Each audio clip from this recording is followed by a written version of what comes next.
Good morning, everyone, and welcome to OG Star Wars channel. And this is your host, OG Star Wars, your Legends girl, trying to make it in this discanon world. And I am happy and excited that we are getting through these comics here. And I'm very excited about Battle of Jabiim that we'll be reviewing here. And again, good morning to my co-pilot here, Stig Kenobi. How are you doing?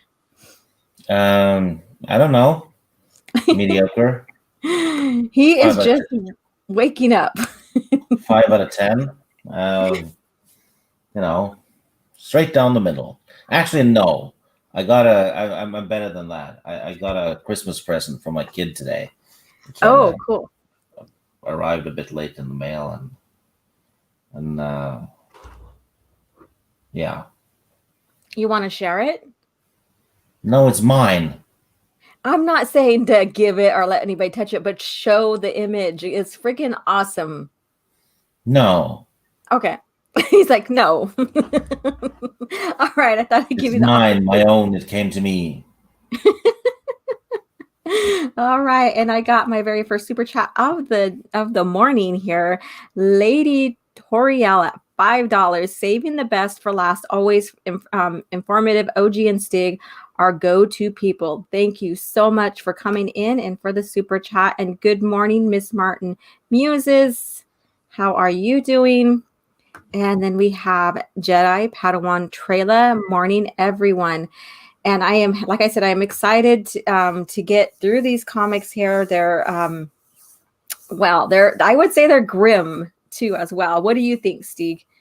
Yeah, they are. Yeah. This is, the Clone Wars is supposed to be a war. Yeah. It's not supposed to be some slapstick shit with a kid whacking some Roger droid. That does not sound very good. Yeah. So, this is what it was intended to be. Intended to be. I mean, come on, it's war. It's supposed to be dark. It's not. War isn't a good thing. No, not a good thing. And it affects everybody mentally, no matter if you're Jedi, clone, or even like, the beings of the world that, these wars take place on as well. So it's brutal. It's really, really brutal. Excuse me. And I'm losing my voice over this. Okay, I'm practicing the There we go. And yeah, so it's I really, really enjoyed it. For the depth we get, like with emotion in it as well. So, first of all, I usually ask everybody, what are you guys enjoying in the morning here? Well, my morning, I'm having my Caff or my coffee here, and it's just a plain coffee with a little bit of cream and sugar today. So none of that bullshit, as Stig would say, is in it. So it's normal. It's normal. It's normal. And then thank you, David, for coming in. Good afternoon or morning, everyone. Yes, I'm morning. You guys, Stig is evening time. So we're representing all time zones here. So no.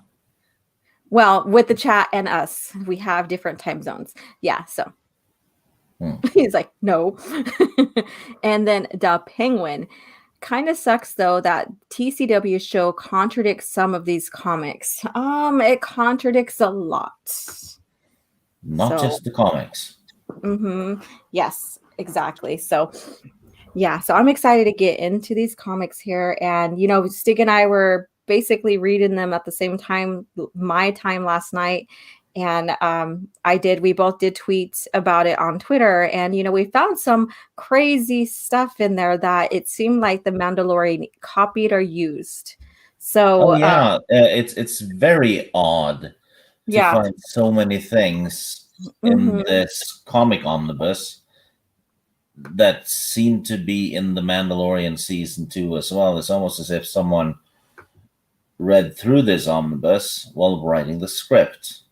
But no source material, right? And it doesn't make sense for the time period either, because we're going from 22 BBY all the way to 5 or 9 ABY in the time frame and stuff. And so I thought that was interesting, to say the least. So I also thought it was interesting that I got told off big time, since I complained about the Mandalorian season 2 because at least that's new and fresh. I'm Oh, like, no, it isn't. is that what you were told? It was Yes, new and fresh. yeah, we're getting new and Okay. fresh Star Wars content. I shouldn't complain. And I'm like, Oh, well,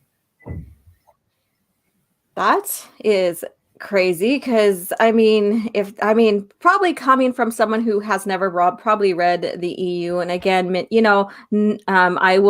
feel like I have to do this disclaimer now is, if you read the EU or not, that's okay. If you enjoy The Mandalorian or not, that's okay.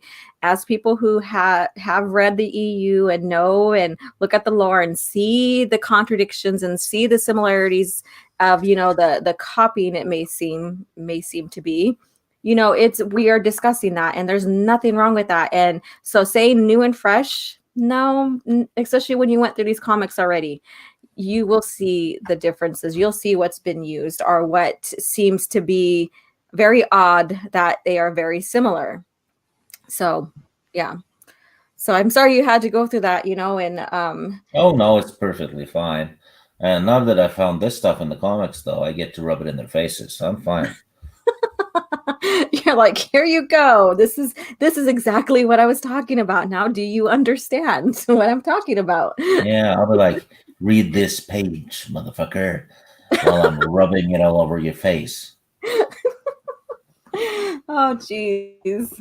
I love the sassy Stieg. So, in the chat, how many of you guys have read the Republic comics, especially Battle of Jabiim?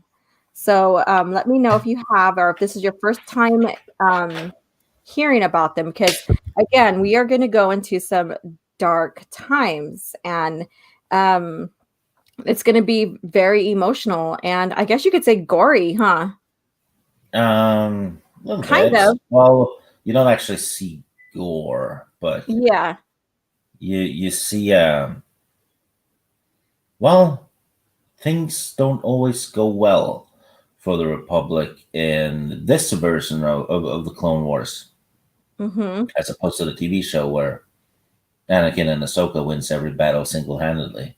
Yeah. Yeah. I know. So let's go ahead and take a look. All right. So here's the cover here. I really love this cover, so I used it for the thumbnail for the channel. So we have, Obi-Wan Kenobi here leading everybody on Jabiim. And this takes place, and I looked it up because I wasn't sure exactly, but it's 22 BBY. So I don't know how many months, unless you do, Stieg, after the Clone Wars this was. I have no Not clue. Clone Wars, Attack of the Clone. I'm sorry. I have no clue. But during wartime loses its meaning. Exactly. It's like everything blurs the lines. It seems like, you go from one, and especially in the Clone Wars, you go from one event to other. It's like never ending. It seems like, they kind of blur over with everything that's going on. And we have, of course, Anakin, who is still a Padawan. So he was not knighted here yet. And then Obi-Wan Kenobi, we have Aubrey, who is a Padawan to Master Cirrus, I believe, and plus Yeah. many other. Yeah, and Zool makes a comeback. Zool, as you might remember, was the Padawan that Ventress slashed the arm off of. Yeah. When she was introduced. Mm-hmm. So we talked about that a couple of months ago when they were on that moon and they had gassed the Gungans. Yeah. So she appears again. Yeah. Yes, exactly. There's a lot of things that happen in here. Like Stig pointed out, okay, so Jabiim, you have the loyalists and you have the ones that are the rebels who are fighting against the loyalists. And basically, this goes back to the Skywalkers, because eventually they lose trust in this. I'm not going to try to spoil this because we're going to get to it though, but they lose trust in the Skywalker name. And Stig was telling me that later on, Luke has to redeem that name on Jabiim. Yeah. This storyline is visited again in one of the Rebellion omnibuses. Mm-hmm. Well, it has to do with the Rebellion comics, actually. Yeah. So that, and there's 4 volumes of that currently, and if you like Luke and Leia and stuff like that, they're awesome. Yeah. And it shows the it shows the birth of Rogue Squadron as well. Yes. But there's a storyline in that one that ties directly into this. Yeah, exactly. And so I always love looking at the continuity and hearing about that. I'm like, oh my God. So this here, then we go back, so many years ahead of time. And, we come back at like almost a full circle of redeeming something or recounting something where it ties the continuity in well. And we have several of these occasions in these comics when it goes to different characters. So I really like that. I spotted one reference to the Bane novels. I found one that had a lot to do with Shatterpoint, the Mace Windu novel. Ooh, yeah. That was awesome. I always felt Mace Windu was underused, even in the comics. He has a few comics centered around himself, but and one novel. Yeah. I always thought that was it wasn't enough. Yeah. Yeah. And then, I like that. And, I think because I was still kind of like on, like indifferent about Mace, but then when I started reading more about him in the comics, I started, really, really enjoying his character arc. And, so like those who are a big fan of Mace Windu, get into the comics. They friggin' make him phenomenal. It's like they flesh him out much more better. You get to know his character, and then Shatterpoint too will even do that for you as well. So yeah, also the novel Shatterpoint is set, I do believe, right before episode 2. Yeah. Or right after, I don't know. But if you remember in episode 1, there's on the Jedi Council, there's this female Jedi that looks kind of like she's from India. Yeah. That's Billaba. Yeah. Mace Windu's former apprentice. She is not on the council in episode 2 and 3. That's because something happened to her in the Mace Windu novel. And guess what? George followed that. So she's not on the council. Same with Evan PL. Yeah. Short guy. He is on the council in episode 1, but not in 2 and 3. Yeah. Because something happened to him as well. And I think it was in the same novel, actually.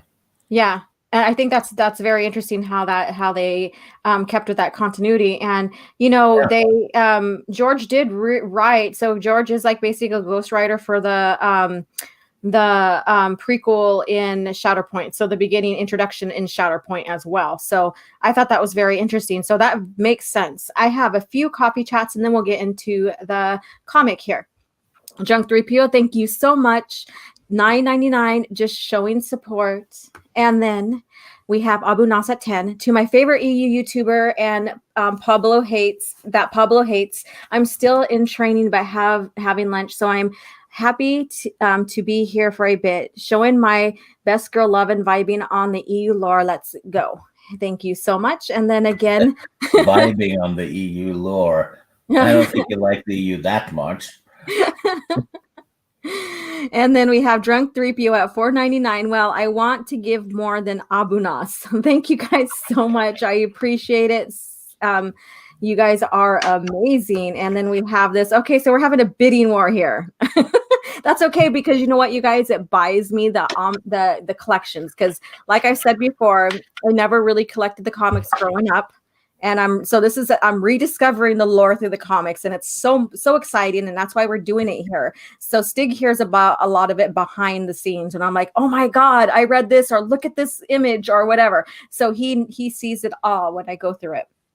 So Abu Nasa at $5. Well, I'm not going to be outdone by the handsome man on YouTube. I'm supporting my pimp, so get your own. You guys are amazing. Thank you so much for your guys' super chats. You guys are awesome. And thank you again. You just made me smile big, even though I'm not on camera today. So, all right, Stig, are you ready? Yes. Yes, let's do this. All right. So we have the beginning of here. And I've been in debate with people about, when it comes to the Disney Star Wars, on them not knowing Jedi and Luke and saying that they're a myth and stuff. And I do understand there will be some planets that heard of or never seen Jedi before. And we're getting to this point right here. Now, this is as the war starts going on, and this part, Jabiim is outer rim, as we see here. Yeah, very outer rim, and Very. it's not as technologically advanced as the other planets. Mm-hmm. We see a little bit of that in the story that Luke Skywalker's in too. Yeah. They're very well, they stick to their own planet. Yeah, they're their own, because they're so segregated, like how Dathomir is, in a sense, even though it's not as I guess you could say wild, I guess you could say. They have their own culture and everything, and they're very distinct on their own. Yeah. Yeah. And so we have them here, and they're basically talking about the Jedi. I thought this was kind of funny, because they're talking about these are Jedi. I've never seen real Jedi, basically. And then they're like, well, they cut their women in half with their saber swords. And then they're also like, they steal children as well. So they're hearing, these rumors and and what ifs and things, and making the worst of it. And so they're talking. I bet you Count Dooku and the Separatists are the ones that have been dishing out this information. Yes. Because, I think Ventress says that, they're fake Jedi or something like that, or, false Jedi. That's her words, false Jedi. So, okay, so we'll go forward here. And let me see, did I skip one by accident? Okay, no, I didn't. Making sure, because sometimes I do that. But this, I shared with Stig. I was like, oh my God, this is so amazing right here. This piece of art in the comics here, you really get perspective and depth within the image and how big the walkers are. Yeah, and this is that they're slightly different than the ones we see in the movies, yes. And these are probably one of the first. Mm-hmm. Yeah.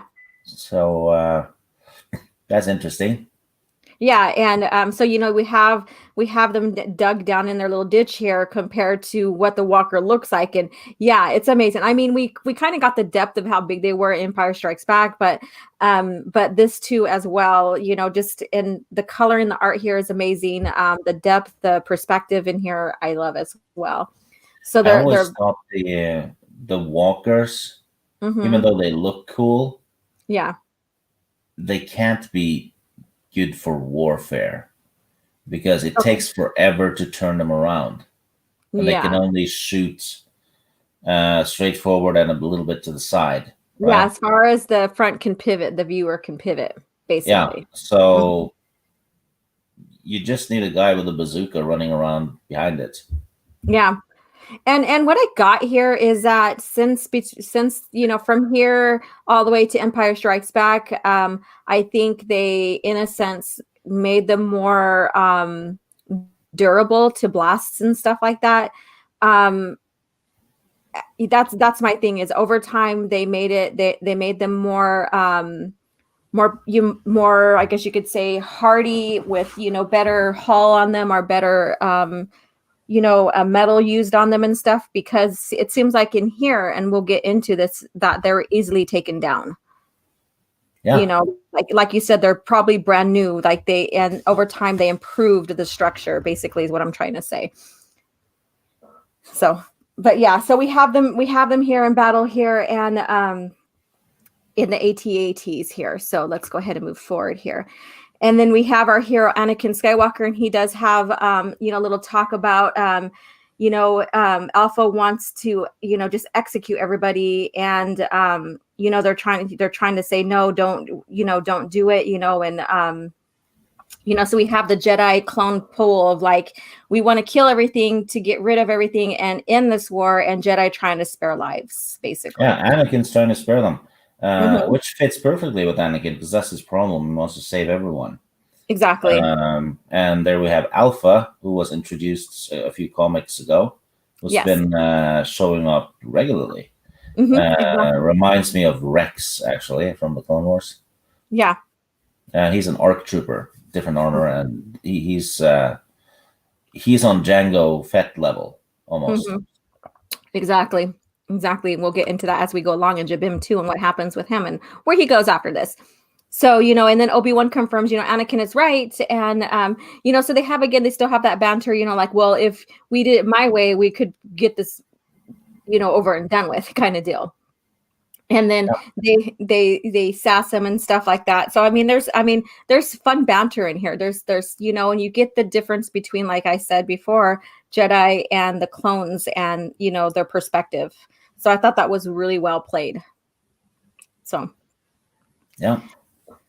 See here, let's move forward here.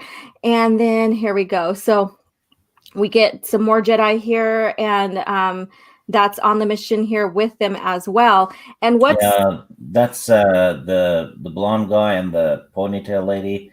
Yes. That's what's his name? Mac and Cass. Yes. I believe. Yes. And as we go along here, I was like, man, she's pretty. They really, really have some gorgeous art, even with the men and women here as well, so I thought she was really pretty. As we go on, I'll point that out and stuff. But they actually, if you put Mac and Cass together and put an S in front of them, you get smack ass. Didn't even think of that. Oh my god. Oh, we're gonna have some smack ass Jedi fun here. Yep. Oh god, that's funny. Oh, Stig, I love you. Okay. All right. So we still get some banter going on, and they're like, if you don't want to listen, you can go with the Padawan pack. So we get this, we get the sense that, the ARC troopers and the clones really don't want to be stuck with the Padawans because they're still learning, and, they're not as equipped for war and stuff. So I thought that was interesting. So, and then here we go. So we have basically one of the loyalists. I think this is one of the Jabiim loyalists that got injured. And we have, this is Cirrus here, Master Cirrus here, and he is encouraging healing, even though the Jabiim loyalist doesn't want anything to do with Jedi, and he's like, don't touch me. And so she goes and starts doing healing here for him. That was, what's her name again? Leshka, something. Yeah. Yeah, she's well, it's just probably gonna be. Yeah, I thought was there because he says that's his Padawan Aubrey. So is Leshka her last name then? Don't know. You're like, I don't know. There was a lot of new names in this one. Exactly, there is a lot of new names in here, and a couple of the women look the same. Yeah, I had to go back and like, okay, is this who they're talking about here? Kind of deal. Yeah, so we have that. Yeah, so that blonde guy uses force choke, doesn't he? Mm-hmm. I think there's a lot of lines that have been crossed during the Clone Wars, and I think that's what worried the Jedi. Yeah, they actually make a mention of that later in this comic series, or this storyline. So if it looks like they're using the dark side willy-nilly, they actually have a little talk about that.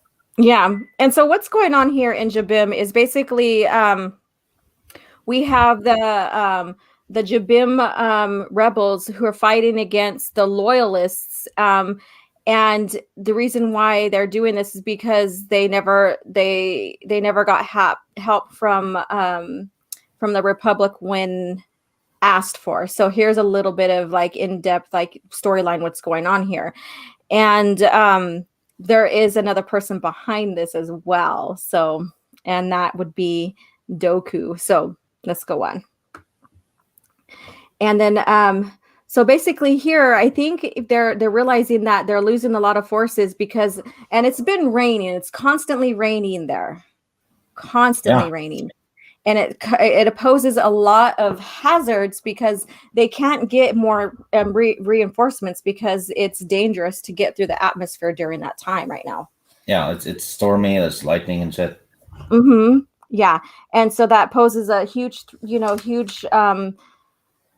concern because they're not being able to be relieved or get help, and then it also jams their comm and everything, so their comms get waterlogged. There's a lot of things going on here that this is a really tough battle for the Republic here. There's the super chat war in the chat. Okay. Just took another turn. Uh-oh. A new army attacked from the side. A new army attacked, huh? I want to give more than Abu Drunk and Abu Nas. Thank you so much, Miss Martin Muses. Well, it has a symbol of a rose, so I guess it's the cavalry from Highgarden. That they have a rose. They have a rose sigil in their house. Game of Thrones reference. Ah, okay. Okay. Abu and the 3PO just got routed by the Highgarden cavalry. Thank you so much for for for that, Miss Martin Muses, and always a pleasure to have you you narrate all that for me, Stig. All right, so you want to talk about this image here of the comic? Hi, Kitty. No, you're like no. All right. I just talked. It's your turn. Oh, it's your turn, woman. All right. So we get in here and they have shelter right now. But again, like I said, that they can't get anybody to come and help them or get reinforcements because of the weather conditions as well. And they're trying to help their wounded. They're down in their troops as well. So they have that going on, and we do have healing going on. And what I find very interesting is as we go along in these comics, we do have Anakin trying to heal and I'm not going to try to spoil it too much, but it kind of goes with his arc about saving people. So that's how I see that. So let's go ahead and move forward here. And then here we go. So what I was talking about, this man here, that's what was his name? Commander Alto Stratus. Yeah, Alto Stratus. Odd name, I thought. Yeah, sounds like a villain from Flash Gordon. But I'm gonna spit my coffee out. And they, as you can see, his weapon is a regular sword. So they are a bit behind technologically, and you can also see the building in the top corner too. It's a brick house. Yeah, so that's very interesting. So he's over here. He's given his speech here. He is basically, we don't want them here. We don't want the Jedi here. Let's kill the Jedi. Basically, I'm not going to try to read through everything here. But what I was saying is that, what he's explaining here is that he says that he asked the Republic, they have in the past asked the Republic for help with the brain rot plague that was going on there, the Trandoshan invasion, and even the Lithinian pirates that attacked and killed, their parents and, and what have you. And the Republic had to ignore their call. And now they're saying that the Republic only wants the ore that's in the planet. And so, but then on top of that, they have the support of the Confederacy of Independent Systems, basically Dooku and them, and that they're arming them with Dooku and them with weapons and stuff. So it's very, very interesting, and this guy is very ruthless, very, very ruthless. Yeah, he is a badass, and yes, while the Republic might not want the ore, they certainly want the Separatists not to have it. Yeah, because ore means metal, and that means more droids. Yeah. Exactly. And he is secretly letting the Confederate have ore. So that's part of the bargain as well. So I don't know if I'm spoiling anything, or whatever, but yeah, so we have, that's the push and pull here. And the loyalists don't want him in control of the planet either. And so that's why the loyalists of Jabiim are siding with the Jedi and the Republic in this civil war going on Jabiim. basically. That's what's going on. That is funded by, Dooku and them. So they're chatting here about that. So let's go ahead and move forward. Let's see here. And then they're also talking about moving to what base were they going to again from this point? I don't remember the name of the base, but basically it's basically, yeah. Yeah. Oh, yeah. It's Cobalt base or something like that. Yeah, it's a tactical spot they need to take. Yeah, and they're like what, a day from their main points, from their main base, and again they're still getting waterlogged and communications are still hurt by the storm system that's going on right now. So we see a lot of struggle. So now they're here and they're safe and warm right now, and they're talking about their next strategy, their next move, considering what's going on. And he's like, let's attack, let's do it now. And so we have the droids here, and I think before this image they were talking about how weird it was that they didn't see any droids used yet. Yeah, they pop up, and this battle is very important in the whole Clone Wars for several reasons. Yes, and for several characters too. It's like it goes all the way down to the level of the Senate. And that's all I'm going to say. So we'll get to that as we go along in these comics. So this is a very important and tragic battle here. So, yeah, and it also spills into the rebellion. 21 years after this, I believe it is. Yeah, and so I thought that was so brilliant how a war affects generations, and so we see this in Star Wars as well. It affects generations. And so we have this animosity that's been created, all of that. So I thought that was very, very compelling and interesting. And I really, really like that continuity that's going on with this. So we have our we have our walkers here, and they attack. And see how easy it is for them to go ahead to destroy these walkers here compared to then how it was with Empire Strikes Back. So again, that's where I see the evolution of this huge equipment that then the Empire adopted in, so. Clone troopers get shot to bits in an ambush, and then you have the what are those droids called? Elite droids or whatever it is. Super battle droids. Yeah, the elite battle droids or whatever. No, it's super battle droids. I think that's there what we they're go. called. Yeah, there we go. So I knew between our words we would get the right word. Yeah. They didn't write the information down, and I forgot the name as well. But yeah, so they come in. They're special. I think they have special droids made for this, but we'll get to that here soon. Yeah, these were those super battle droids are actually very good in the Republic Commando game, which is tied to Karen Travis's Republic Commando book series. Yes, again, more interesting, like continuity ish, things going on here, and thank you. They had the continuity between movies, comics, and novels that Disney claimed that they would have, and Disney never had that. Yeah. So we have Anakin right here, and I think they really did Anakin well in Jabiim. Yes. Yeah, this is if anything, this is an Anakin storyline. Yeah. Exactly. And so we have right here, this is shelter base. This is shelter base. We are under attack.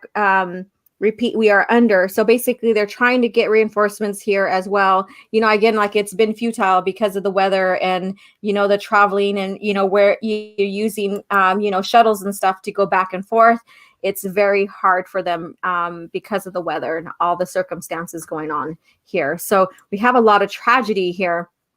And so this right here, I thought, she's a Padawan, correct? No, I think that one is a full-blown Jedi. Oh, okay, because But she. yeah, you have Alto stabbing her in the back. Mm-hmm. Yep. And what I find crazy here, and I think maybe because it's war and stuff, it's like how easy, because they try to concentrate. There's so much going on, and the Jedi trying to concentrate on something, they still get surprised and stuff. So and so we see a lot of that here. Because there's so much going on, there's so much negativity, there's so and as we go along in these comments, you'll see what I'm talking about. But yeah, she gets stabbed in the back by Alto here, and I mean, this guy is ruthless. He's like a Jedi killer, basically. So Yeah. When there's a lot of negativity, yeah, you can easily get stabbed in the back. yeah, exactly. I think that kind of goes with real life as well. Mm-hmm. So and so we do have them coming in here. Like I said, it's not impossible for shuttles and crafts to fly during that time of the weather sequences there, but it does cause hazards. So we do have them on their shuttle here in the battle as well. And so let's go ahead and move forward. I don't think there's anything really need to talk about this other than that they're going to where the battle basically is. And so we have we have the troopers here, we have the droid here. Obi-Wan is basically I think he's amazing in here, and there is something that happens in this, and I think we get this in this comic to where he kind of leaves the picture in a sense. So Mm-hmm. yeah. And he gets a separate story involving a bald lady. Mm-hmm. Exactly. He gets his own treatment in a Yeah, sense. yeah, you could say that. Yeah. So the battle. It was torturous to read it, actually. Yeah, it was very torturous to read. And so we have the battle here, and we have, of course, Obi-Wan in action. We have the walkers shooting okay, so I never got the name of the vehicles that we see in Revenge of the Sith that Grievous rides. It's like the circular wheel one that he rides when Obi-Wan's chasing him on the dragon, the lizard dragon. Yeah, it's like it's like a bike, isn't it? Yeah, I've never really got the name of that, and I kick myself for that. But we do see them in this comic here as well. So just thought I'd point that out as well. So we see another thing being brought in from the comics into the movies. So I'd like to point that out. Oh, the thing Grievous uses is a PSMEU 6 wheel bike. Okay. Yeah. Okay, so I'll just say wheel bike. Yeah, it's a wheel bike. bike. Okay, Yeah. that's very Sounds interesting. very redundant, the wheel, but it is a big wheel, so it fits. Yeah, the wheel bike. All right. Thank you so much. Let's see here. Let's go back. Whoopsie. All right. So again, we have the walker, the ATs being shot down, taken down, and of course, there's a lot of going on here. Again, I would suggest if you have not read these comics, pick them up, purchase them.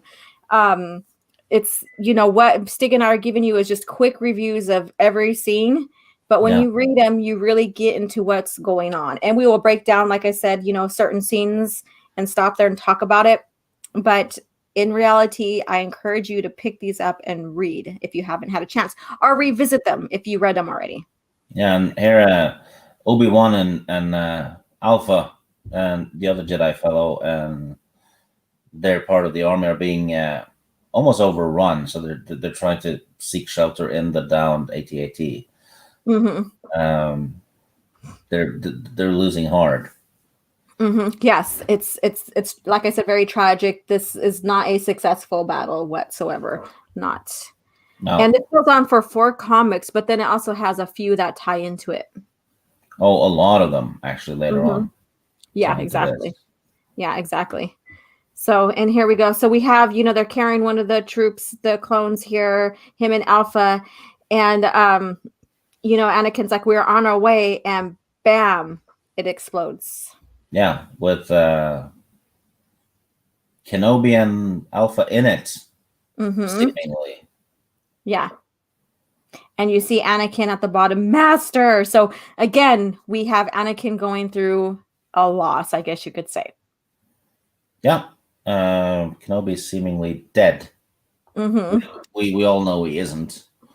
Spoiler, he's in Revenge of the Sith. He's alive. Yes. But yeah, it goes boom. It goes boom. Where's Teresa for our sound effects, right? Actually, and then I'm gonna mute myself a bit because I want to fetch something to drink in between the comics. Okay. All right, I'm going to go ahead and look at the chats right now, and then we'll move on to the second half of this because we're only reviewing 2.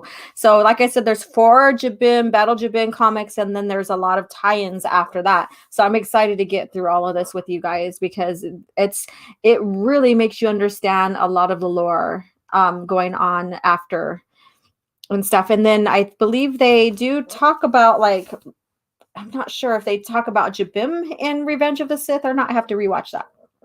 Or they mention it. All right. So we do have the super chat war going on. Thank you guys so much. I appreciate that. You guys are amazing. Abunas, laugh out loud. Laugh my ass off. Oh my gosh. Leave it to Miss Martin uses to trump us all. Touche, my queen. And good morning, Soul Assassin, as well, if I haven't had a chance to say that to you. Abunas, so now you acknowledge me. You guys are amazing in chat. I love it that you guys are supporting. I do have 11 people here.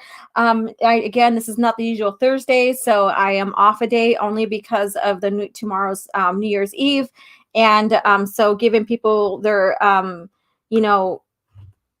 time to celebrate or whatever they do during this, the New Year's Eve type holiday. Miss Martin Muse, nice. I'm going to rip that off, Steeg. All right. Abunas, haha, Miss Martin Muse, I seriously bear witness to your awesomeness. And so you guys, again, are amazing. Nazo, hello. How are you doing? Alto Stratus is legit. Yes. He is friggin' badass in here. He is brutal. So, and then he is an arbiter for his people. And so Subhuman 84, good morning. How are you doing? And those who are joining here, please like and share this on Twitter. And then, and enjoy. And what's in your coffee? What's in your mug? My normal little theme that I do here. So what are you enjoying while we go through this chat? What's your drink of the day?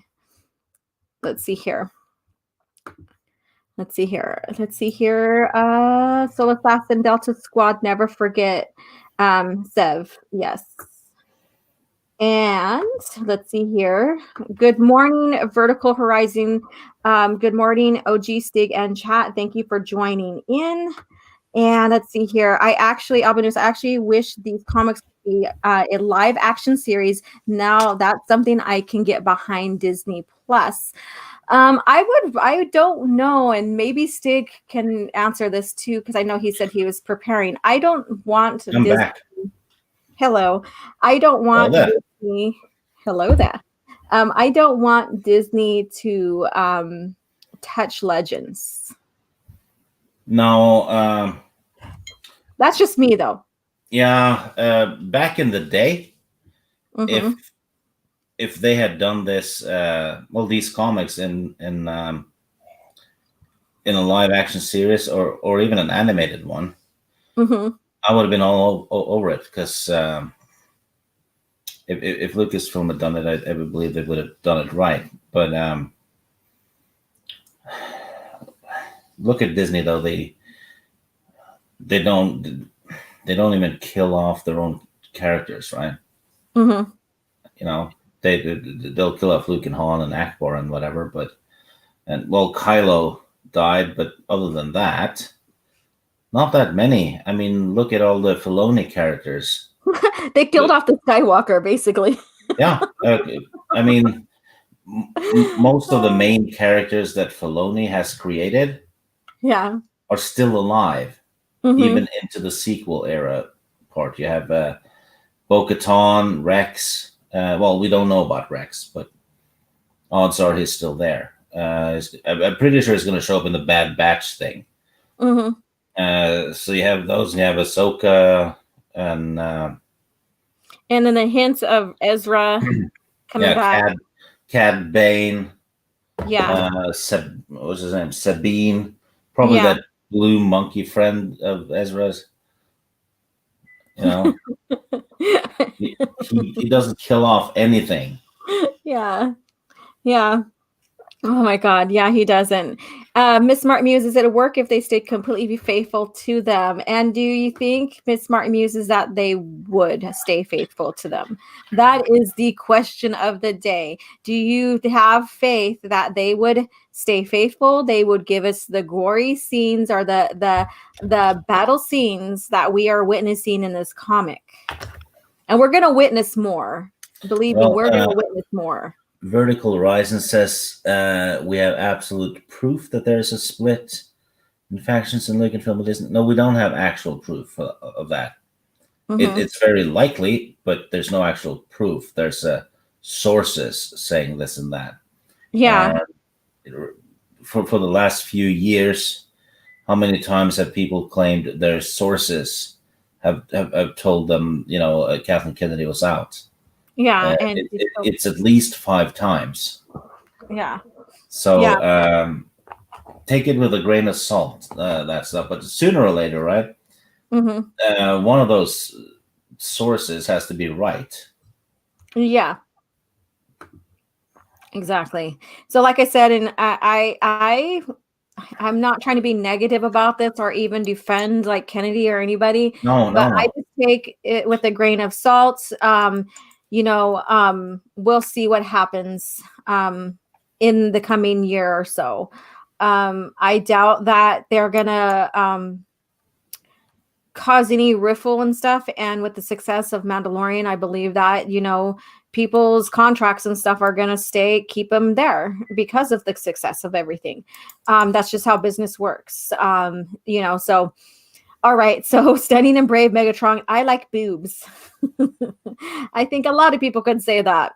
Even, and I think Stig can even, clarify that or, agree with you. I always make sure to zoom in on stuff like that for the people watching, because I know Soul Assassin gets cranky when we don't do that. Sadly, in this coffee chat, we can't do it. Because there's no chance for it. Yeah, the boobs are not exposed in this one. Yeah, there's no war boobs. Yeah, there's no war boobs. Okay, Abu Nas. I could see your point. Actually, fake Lucasfilm probably would strip them down to nothing. Forget my pipe dream. Then I am so sorry for. we crushed his dreams. Sorry, Abu. It had to be done. Just like a little bit of reality slap there. That's what you're pimping. Yeah, we slapped him back down into the chair violently. Oh my God. Just like this war going on. There's a bunch of violence going on. Yes. No, but I completely get where he's coming from, though. Because seeing this battle and other battles and stories from those comics on the big screen would have been a dream. I get every Star Wars fan out there that has read this would have wanted that, I think. Yeah, I mean everybody. I mean, okay, so I'm gonna go there. I don't think Filoni did a good job on depicting some of the war. I liked some of the Clone Trooper series and stuff. I think that's where the heart of it was, and that's where he did his best. I would have loved to see a lot more in this type of storyline. Where we get the nitty-gritty stuff going on. If he had just bothered to stick with the continuity, the Clone Wars, even though if we don't like it, would have actually fit. Because now it just doesn't fit. That's the thing. Yeah. So it shouldn't have been canon in that sense. Because of that, it should have been S canon. Hmm. You know. Yeah. I think now and I'm not trying to say in my head canon or this or that, but because the Clone Wars is made now to fit more Disney, I think it's safe to say that, the Clone Wars now for Legends is S canon because of that. So I would say, but we don't have anybody to officially say they are, but I would say safely that could be where it's placed now because of Yeah, the fact especially that they because tried of season 7 it. and Mm-hmm. possibly season 6. But yeah, it just doesn't fit. I see people try to make it fit, but they're stretching it hard to try and make it fit, and I'll give them A for effort, but it doesn't Oh, fit. I am so sorry. They're like, that's why I'm here. I'm our booby representation. Yeah. Okay. There's some booby traps though Well, yeah. in the comic. Yeah. Alora and Stig, Yeah, the Dream Crushers. yeah. We all Boo hasn't said anything since then. He's just He's laughing at us. He's like, ha yeah. ha ha. He went into a room and turned the lights off. Yeah. And He's he's like, sitting there. I'm done.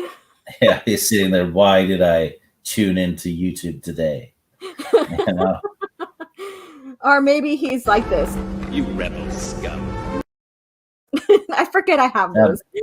Yeah, there's one day left of 2020, and we just ruined more, didn't we? We're just contributing to the downfall of 2020. Yeah. All right. Thank you, Miss Martin Muses, for becoming a member. Thank you so much. Now that I have time and stuff, I'll be doing special stuff for members. I have plans, so stay tuned. Woohoo! Thank you so much. Let me see here. Yes, you have plans for members? Huh? No, nothing. Uh-huh. I love you. I know. Thank you so much, Teresa. Thank you so much. All right. So boobs save lives. Yes. So let's go ahead and get back into the comics. The comic woot woot, Miss Martin rolling with us Jedi Knights. Oh, she's a Jedi Knight. Awesome. And then 2020 is canceled. All right. Let's get back into the nitty-gritty of the Battle of Jabiim. So this is comic number. Go ahead. Teresa Martin would be a good Jedi healer. Mm-hmm. Because she's watched Dexter, the TV show, Mm-hmm. and that has a lot to do with syringes. Oh, So she would be a Jedi healer, I think, when she has a syringe. because she has a syringe. All right. With rose petal extract from Alderaan that heals things. She's an Alderanian Jedi healer. Yeah, Alderanian Jedi with There we go. a skill at herbs, and despite having a skill at herbs, she doesn't know shit about coffee and tea. Oh my What to God, put here in we it. go. Here we go. She knows exactly what she likes about coffee and tea. Yeah, half a watermelon and an ounce of coffee is not coffee. That's a watermelon. with No coffee one still. drinks watermelon and coffee together. So, Mr. Stig, you have no idea what you're talking about, darling. It's like I'm gonna put chocolate cake, a cucumber, and some chicken in this cup, and then some coffee, and that's gonna be my morning coffee. That's You fucked up have on so many no levels. idea. Ah. And I joked with her about that. You'd probably put a Snickers bar in the coffee, and she said there actually is Snickers flavored coffee. There was is a actually- Snickers flavored, but it's not a friggin' Snicker bar put inside the coffee.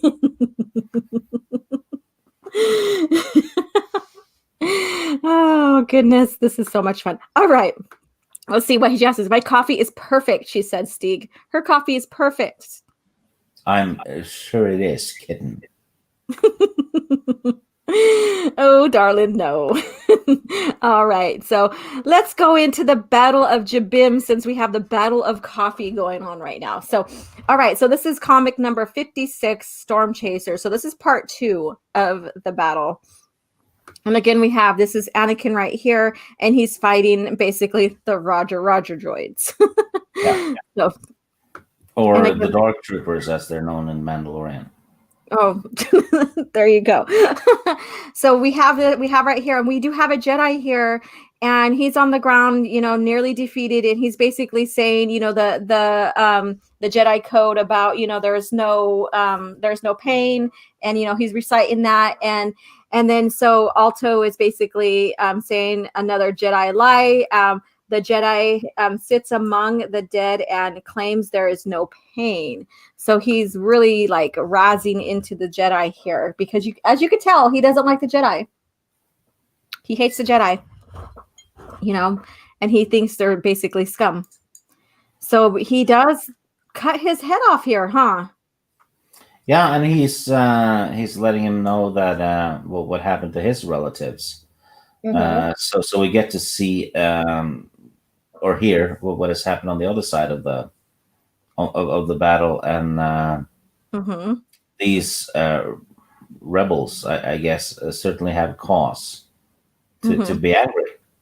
Yes, exactly. Because, like you said, and like I stated before, they asked the Republic for help, and they got ignored. And again, they're in the Outer Rim, and we know that a lot of planets in the Outer Rim, the Republic really didn't pay much attention to. That's why we have a lot of the criminal underworlds and a lot of the pirates and all them, living in that region, those regions and stuff. So we have, chaos basically going on. Excuse me. And then, so we have, and I didn't get this guy's name. So they're at the shelter base, and it's day 30. So what I, haven't been pointing out is that in these comics here, it has the day count up or whatever. So I thought that was very interesting. So we give an idea and a perspective of how long this is going on. And we have all the deaths here that they blanketed, all the deaths. Yeah, and her name is General Leska? Leska? Yes, something like that. Yeah, she's the one with the healing skills. Yeah. Yeah, and we see a lot of... Go ahead, sorry. I think that's the one anyway, because like I said, a few of the female characters in this comic look similar. Yeah, especially when they're up close, their faces up close to the screen as well. So in the image, yeah. And then so we have, we have like an impression of the battle going on, and the Jedi basically deflecting the beam, the bolts and stuff like that. So it shows a lot of chaos in here, a lot of stuff going on. Of course, we have Anakin in here, and he is now, he has emotion going on because he's basically seen he lost his master. Yeah, and you have a Jedi there from Sullust. Yes, right there. Fighting with a lightsaber and a dagger, which I thought was unique. Yeah, and I kind of overlooked that. Also, to be honest, it's also a bit stupid because they're fighting droids. Yeah, you got a good point there as well. There. Yeah, it's like he has a dagger, but he doesn't have the edge. Yeah, and so everybody's impressed with how Anakin handled the droids, and this was so friggin' sad. And I shared this on Twitter, and basically they're like, "How did you do that?" And he goes, "It was Obi-Wan's tactic. We perfected it together." Yeah. So that's friggin' deep because he is now, he is heartbroken in a sense. He has, lost his mother. So this is after he lost his mother and his raid on the Tusken village for, and basically rescuing his near death and dying mother.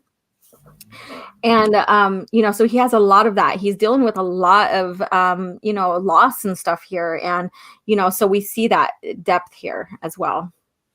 Yeah, it's for someone who has a huge issue with loss and stuff, war is the worst thing you can be in. Exactly. And then so we have the walkers and everything here. So we have a lot of again, you could see the advancement of technology from this time all the way into the OT in a sense, and the use of them as well. So basically, they are basically moving on, I believe, right here from the scene with the heavy loss. I mean, there's nothing they can do. They had to leave the bodies where they were at. So that was heartbreaking as well. So let me see here. Oh, and we have this Jedi here. So what's his name? I can't help it. So Laura is basically the soulless Jedi.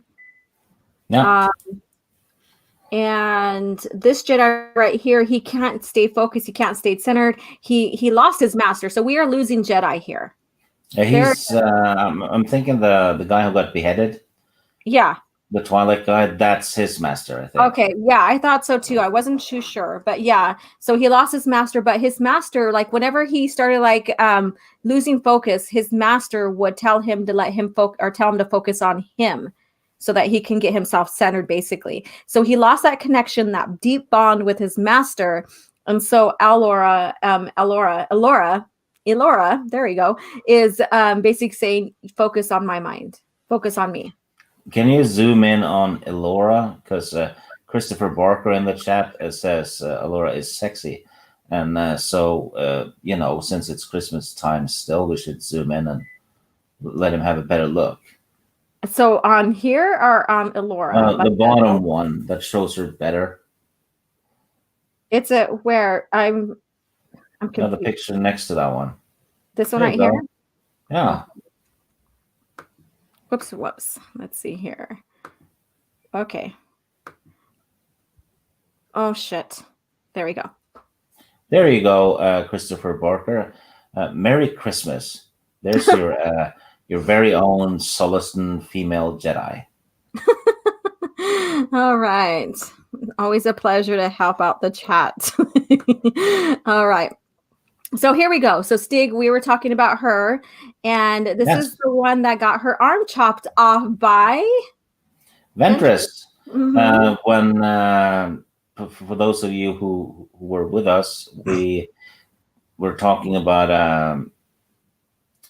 a comic a few weeks ago, well, probably 2 months ago, where Ventress and the Separatists had gassed one of the moons of Naboo.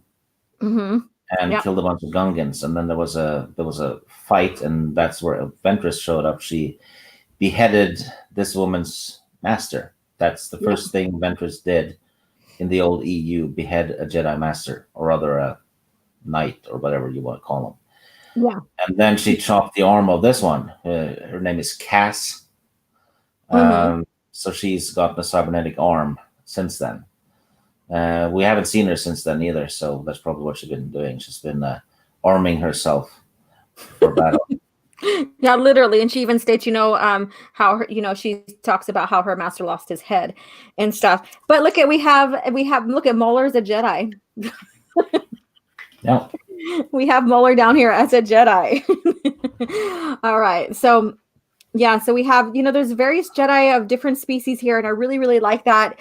What I think is lagging in Disney Lucasfilm is, the representation of other species, like with even the Mandalorians. In the Mandalorian culture of the original lore, it didn't matter. They weren't all humans. In fact, they started off with the Tong. So yeah, there's a male Zeltron one in the Old Republic. Yeah. Comics. I'm not going to say who it is because that's actually a spoiler. Okay. All right. Okay, so we have let me see what's going on here.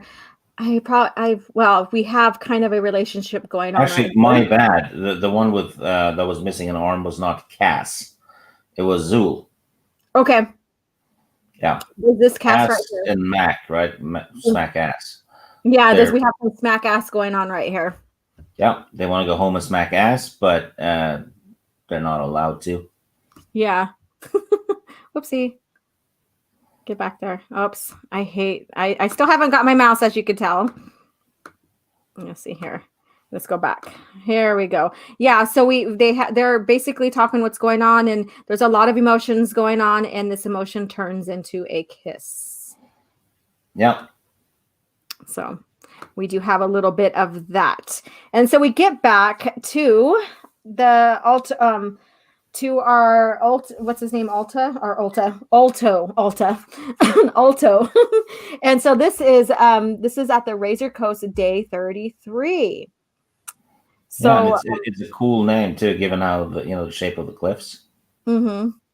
Yeah, exactly.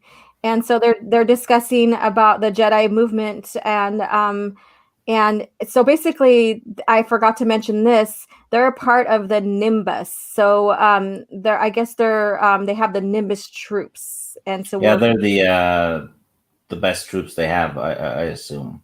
Yeah, exactly. And so they're discussing how the Jedi are coming towards the Ulta Coast or the Razor Crest Coast or something like that here. So, we have tactic going on here as well. And so then we have, of course, this is where we have the booby traps, as Steve would say. Yeah, there's mines everywhere in that area. They prep the battlefield, and they lose one of their ATSDs right off the bat. Exactly. And so now the Jedi and the clone troopers have to strategically try to get through there without any loss and still fight this battle without any loss. And, with the mines being and not knowing where they're at. So there's a lot of stuff going on here. So we have the walker going down. And then we have Jedi, basically stepping on mines, carefully going through mines. And Alto is basically taking advantage of this. Because, the clones can really detect the mines probably as well as the Jedi. This is a month into the battle. And they've been dealing with steady loss and everything working against them from day one. Exactly. The weather, the traps, Jedi's feeling the loss of their masters and everything like that. And this is an uphill battle if ever there was one. And they've already lost Obi-Wan, who was in charge of it. Yeah. He's out of the game early. Yeah. So for the most part, it's Padawans and clone troopers, and they even lost Alpha. Exactly, because Alpha's Alpha was lost with Obi-Wan. Yeah. So so they lost their highest command, and they're realizing that they're like, who is next in command, and they keep on asking that, who is next in command, who's next in command, to now only being at the end or near the end of this Padawans. So it's and whatever's left of their clone troopers in this as well. So this is Anakin and Cass. Basically, Cass we have to spread out, and she goes, I know, stop yelling so I can sense the safest path. So like I said, Jedi, using their danger senses and all this stuff, and to detect where to go. And then, like I said, there's a lot of going on that it it clouds them as well, because there's so much going on that these Padawans can't get really focused as much as they want to, and that's probably part of their downfall as well. So yeah, they're not equipped for this. Yep. And the clones can't really sense anything. They're just going to try to move forward without being blown to bits by the mines. And of course, Alto and his people have an idea on how to move through there, where to safely stay. And so they're creating a perimeter around them. So let's go on. And then we have Anakin right here. Is that Anakin? Yeah, that's Anakin, huh? And he's using the Force. Yeah, he's using the Force to detonate mines. Yeah. And then I'm not sure what's happening. One of the big ones. Oh, yeah, he's detonating a mine next to the people who are laying them. Yeah, exactly. Yeah, that's okay. That's what I got too, but I wasn't sure. And so so basically he's using force push, force thing to activate the mines, and and it does help him out a little bit, because considering Anakin's a Padawan, he's still much highly skilled than these other Padawans. So and stuff, but still he still falters a lot in this as well. That's why I like this as well with Anakin's arc, because he still falters a lot.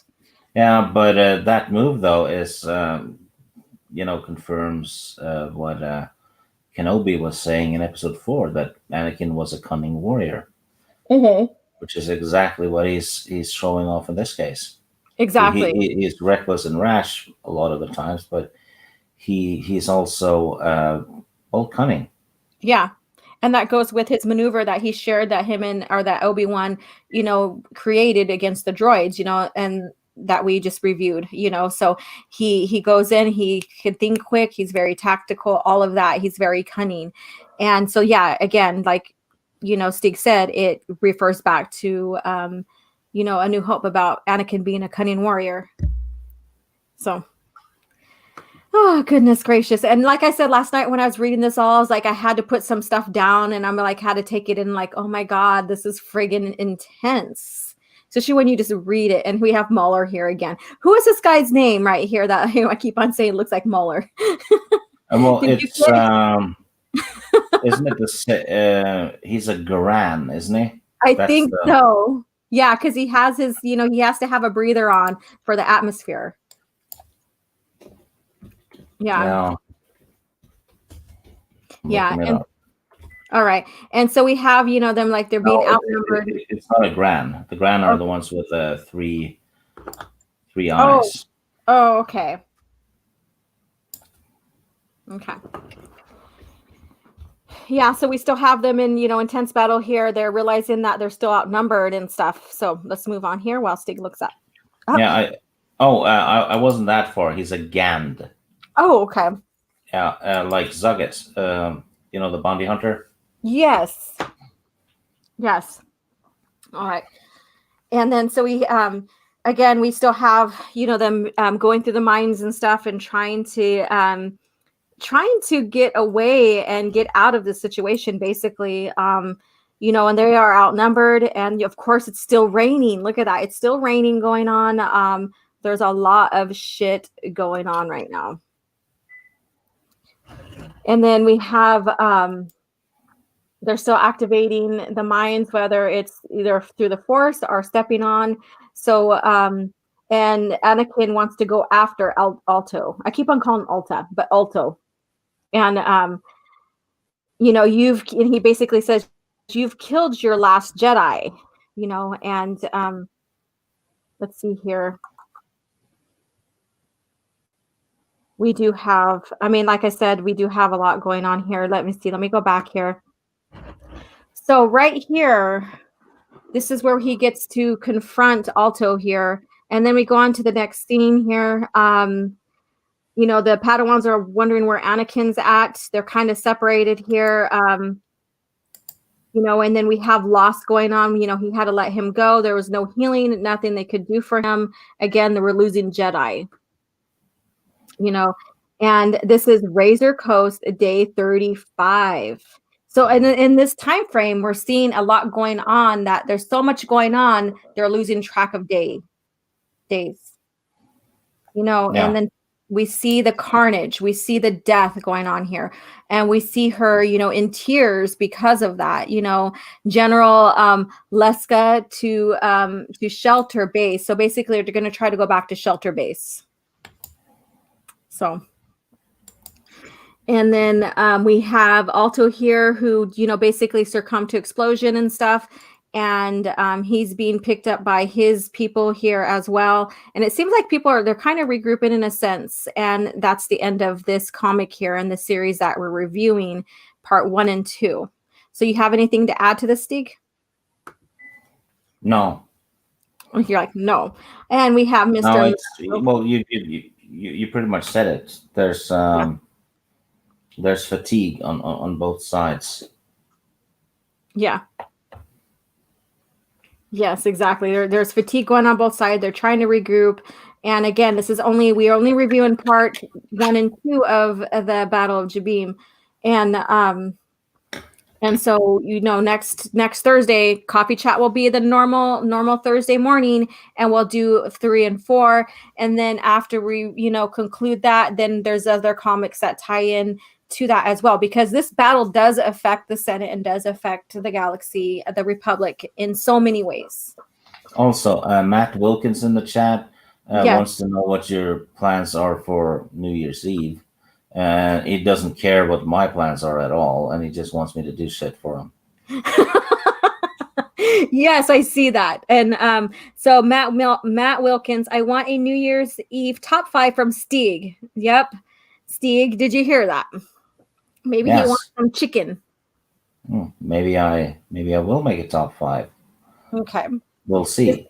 Just for Matt Wilkins, I would like to see what you do for that. And then for me, I want to know what OG's plans are for tomorrow night. Basically, gonna be home. We have poppers and a little bit of stuff to, I don't know if we're gonna play any board games or anything, but we are planning on, cheering in the New Year's and enjoying family time. So, laying low.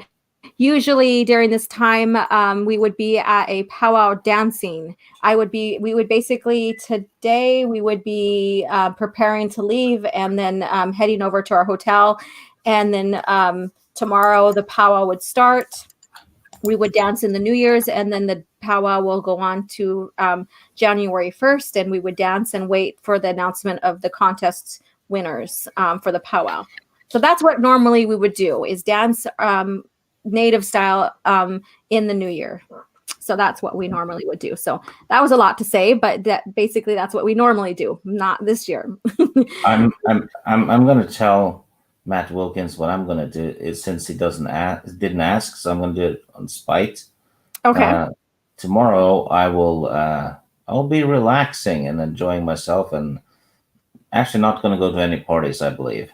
But I will be starting Spectre of the Past for our upcoming review. Yes, exactly. Ooh, that's nice and cozy way to start your New Year's. Yeah, and I've never read it before, actually.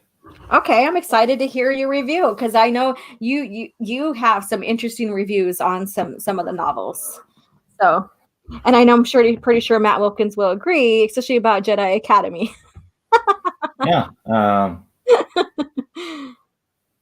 Yeah, he has mentioned that. So, it's interesting, though. I've never seen Matt Wilkins eat chicken ever since I reviewed the Jedi Academy trilogy. He's been avoiding chicken. Very curious. Very curious, huh? Okay. Yeah, I mean, if you think about it, you see him on streams and stuff. He's never eating chicken, is he? He's never eating at all on streams. Well, don't ruin it.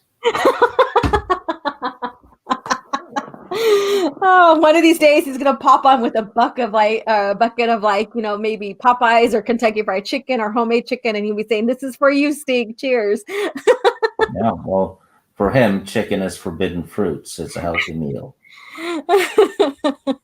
All right, Christopher Barker, I've got a couple of original Clone Wars trades on hold at the library, Light and Dark and Battle of Camino. Awesome. We reviewed Battle of Camino a while back, right, Stig? That was like the first series of comics that we did. Yeah, that was one of the first Clone Wars comics. Mm-hmm. Before that, we did the ones leading up to it. Exactly. Quinlan Voss and Ayla Secura and things like that. Or a Singh with this feature going on. Mm-hmm. Yeah. All right. So Soul Assassin, that's so weird. I can approve chat text, but none of Megatron's. Oh. I don't know what's going on. I hear that there's trouble. Like sometimes people get ghosted or something. I don't know. Yeah, it happened on Geek Blend's stream the other day too, the trivia one. Mm-hmm. I think it's YouTube and StreamYards being being weird. So I don't know. Yeah, exactly. Who knows? Who knows? Booby trap. Oh, sorry. Yes, they went through some booby trap. Booby trap. Yeah, vertical horizons. I wouldn't mind falling into a booby trap. Yeah, depends on what type of booby trap you're talking about. Okay. Maybe in 2021, OG and Stig will gather all the pics with boobs and put them together for a future coffee chat. Oh, is that some wishful thinking, Mr. Soul Assassin? Maybe we can put it on a coffee cup and we can call it a D cup. There we go. A D cup or a C cup, whatever. Yep. Coffee cup, C cup, D cup. Double D's if you buy two. Yeah, special. Buy one, get one half off. The double D special. Yeah. Oh my goodness. And then the booby stream giggity. I might have to put something together just for you guys and for Stig. So we'll see. Christopher Barker, that one girl next to Anakin is hella fine. Like I said, they're all well done. And you'll see that as we go along. Hello, Matt Wilkins, and everybody's saying hello to Matt. Let's see what's going on here. Top 5 boob. Oh, there you go, Stig. Top 5 booby traps. No. Okay. I'm gonna have some guy named Rudy sitting in a bin and things like that. Okay. No, it's tradition, and Okay. All right. Usually, what I do with those top 5 lists is I find 5 weird pictures, and then I just put them in a folder, and then I kind of scroll through them while filming it with my cell phone, and I talk shit about the pictures. That's all I do. I just say some weird stuff, and then I upload it, and for some reason, people like it. Yeah. All right. And then Miss Martin says, do it. Let's see here. And top 5 2020 edition. How did Rudy end the year? Oh, it was a shit year for Rudy. Okay. And also, which Rudy? Because there's a lot of them. There's a lot of Rudys. Excuse me. So Matt Wilkins, Stig is going to a twin Twilight party. Oh wow, I can try to say that a lot. Stig is going to twin Twilight's at Twilight party. I can neither confirm or deny that. Okay, he's like, I plead the fifth. Let's see here. Vertical horizon, no feathers make it better. Yes. And then YouTube hates Decepticons, them bigots. I am so sorry, Stunning and Brave. I'm so sorry. I'm sad for you. All right. So we are kind of ending, a little bit, I wouldn't say on time, but I like to end within 2 hours, and that's great. Was that the end of the comic already? Yes. This is the one that's showing here is the next one. Yeah. And so I'm going to go ahead and just tell you guys what's the next one. So if you do have the comics, you can go ahead and read along, because we're reviewing part 3 and 4 of the Battle of Jabiim. So that basically is this one called, so it's number 57 and 58 of the Republic comics. And this one is called Lightning Rods. And so we do have the continued battle here.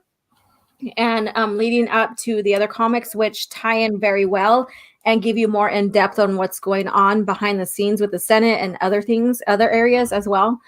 So if you have them, pick them up and read along with us. I encourage that. If you don't, you can look up. This is the Clone Wars collection, volume 2. And I believe you could still find it to purchase. So if you don't have this collection, Clone Wars Volume 2 is very tricky to find. Okay. Because people are charging an arm and a leg for this one, which is weird because they don't for Volume 1 and 3. Mm-hmm. But Volume 2, people are asking $120 and stuff for them. And, they're great, but they're not worth that. Yeah. Yeah. I mean, so yeah, I mean, a lot of these, and I'm finding this out, is that they printed them, and then once they sold out, it doesn't seem like they're reprinting the collections again. And so this is where you find people selling, a copy or two that they have for some ridiculous prices. Yeah, I've heard that a lot of people bought piles of these only to sell them expensively on eBay later. Yeah. It seems it's a thing, Mhm. and it's a shame though. But it's also a shame that they don't keep printing them, because there's certainly a demand for this. Yeah, exactly. And even with my channel reviewing this, it just ups the demand as well. Especially people who who never collected the comics, but maybe has a few from the collection and want to continue or finish it since since they're no longer being reprinted. This is an opportunity for them to go ahead and get more out. And yes, the demand is there. Yeah, and I think if people want them to reprint, you need to let them know. Mm-hmm. So contact the. Uh, it would be Marvel, wouldn't it? Yeah, Or Marvel's doing the something. reprinting. Yes. Yeah, so they need to contact Marvel Yeah, about exactly. this. So we have Orange Chat Review here. Thank you so much for coming in. He says, I got here at Rods. Oh my, laugh out loud. How are we? We were talking about boobs and now we're talking about rods. So this is exactly where we're at right now in this stage Yeah, of the coffee chat. don't change the subject, man. Stunning and brave, Megatron. I would beat everyone at a booby battle. I think, well, more power to you. Oh my goodness. All right. So again, coffee chat will be on the normal day and time next week, Thursday, 9 a.m. Continuing with the Battle of Jabiim 3 and 4. And I look forward to that because, like I said, there's a lot of crap. It's like there's a lot of intense stuff going on. These are emotional in a sense, I guess you can say.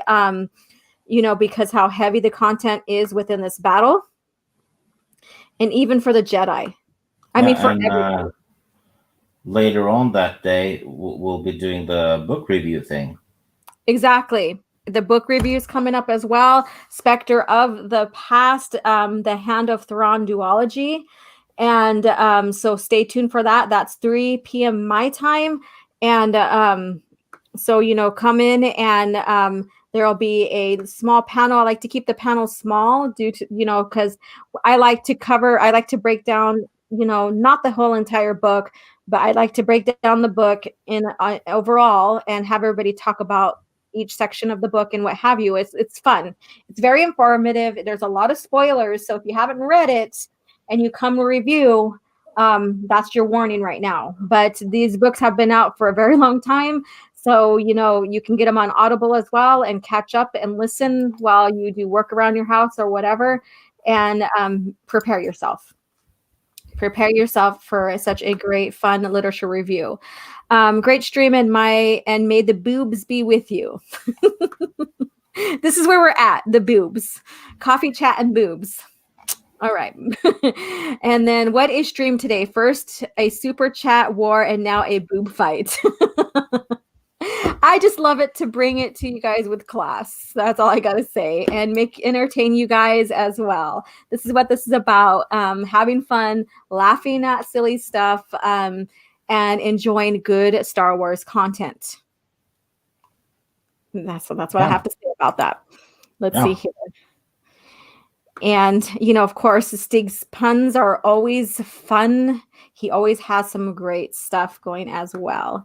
And then and again, him knowing the lore and contributed to it in his own way and stuff is just awesome as well. And again, I am so thankful for my co-pilot here. So, it's quite a titty twister. Ouch. Owie. We're not, no, we won't twist any titties. It's not fun. All right. So we're going to go ahead and end it here. So, Stig, tell us where we can find you.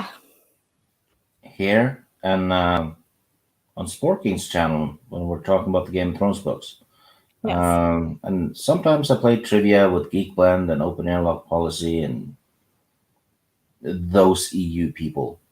And those EU people, because us EU people have to stick together. Yeah, EU people is a slur now, actually.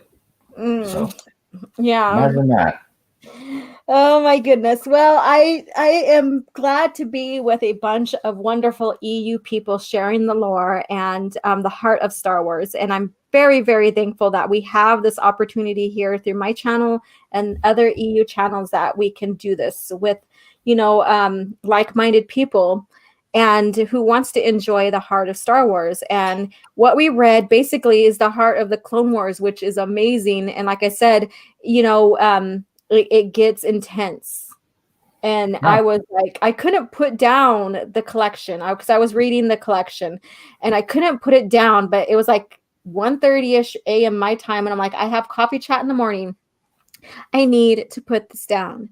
And it's that good. So Yeah. Oh, and a big shout out and a big thanks to Drunk 3PO, who on the Dark Council yesterday came to Alora and myself's defense when it came to the expanded universe because we've been attacked for liking it. Yeah, and including with Mara, Jade, and even Raging Rhino with what they've been, with their stance and stuff as well.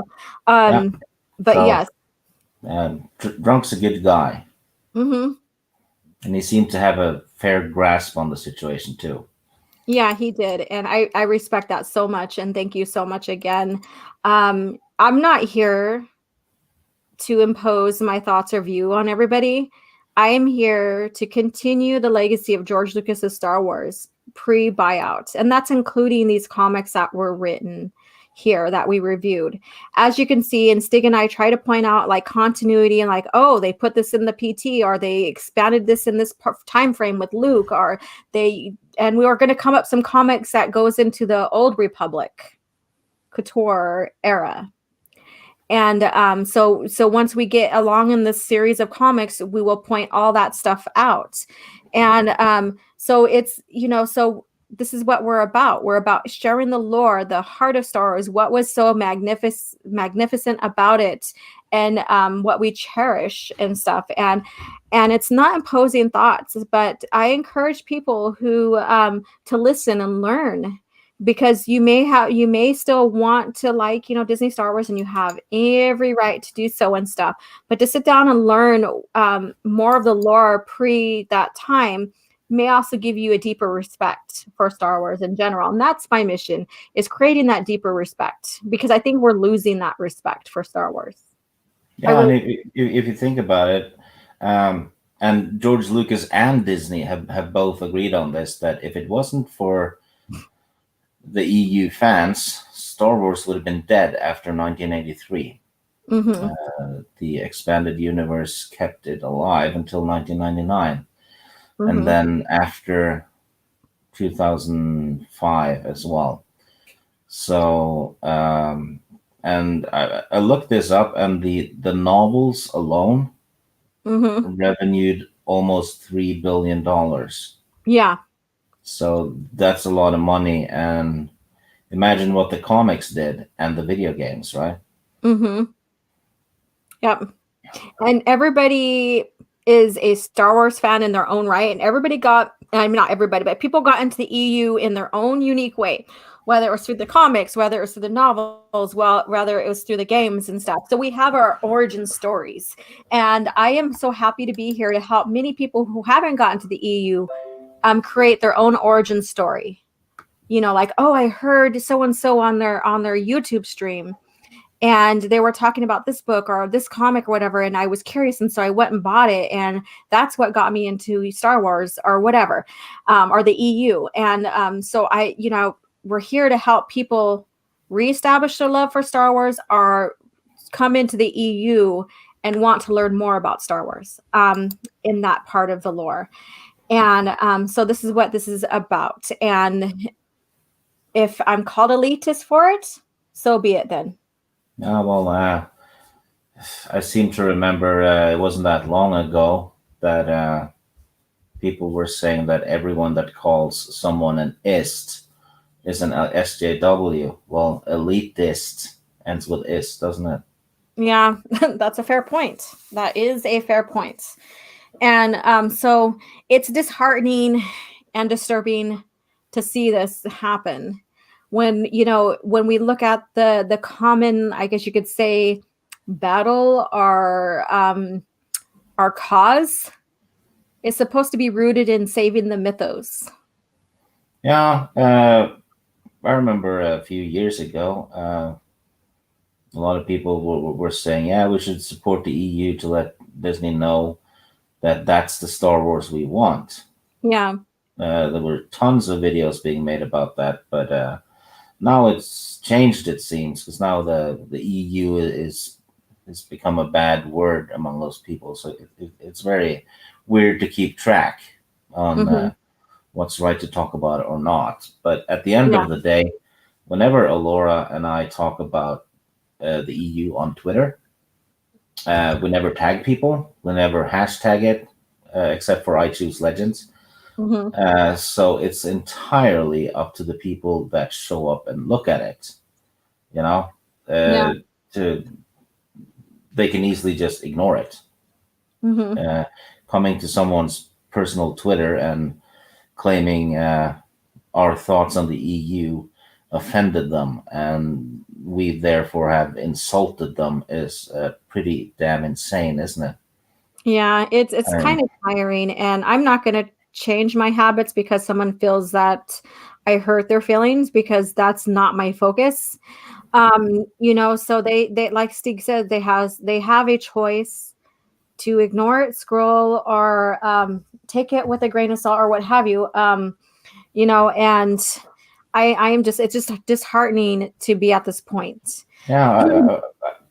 A while ago, I saw a person say that Jurassic Park was a stupid movie. And guess what? I didn't feel insulted by that.